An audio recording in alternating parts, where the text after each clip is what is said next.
believes that everybody has the right to express his views in this country as long as they are not breaking the law or killing people. This government has refused to label those that killed 40 people in Jos yesterday as terrorists. They've refused to do that. That is the herdsmen.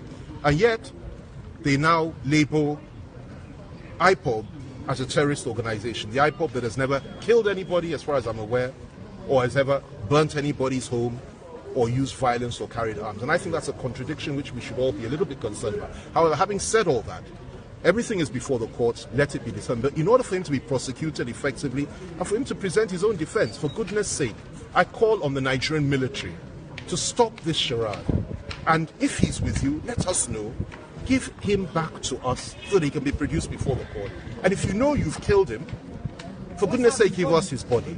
That's all. As a friend and as a brother, I have a duty to do that. Despite whatever threats we may be facing as a consequence of standing, I will never, ever not stand with a friend and a brother, even in his time of need. And I pray for Nnamdi Kanu. I pray for his family and all those that are with him. Let me also say one more thing.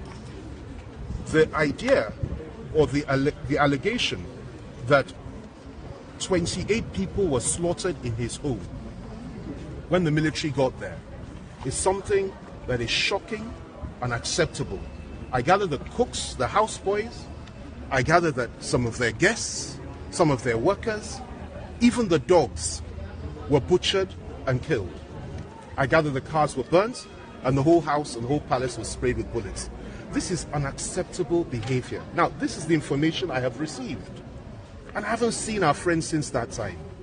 And I say shame on those that may not even know Nnamdi Kanu, that will hear of these very serious allegations and sit on the fence and say nothing. We are men of courage.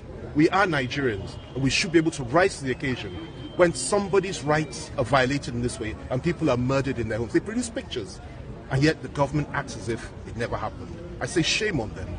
And I say that it's time for us to stand up and stand up for even the weakest in our society and ensure that even they get justice. So that's why I'm here today.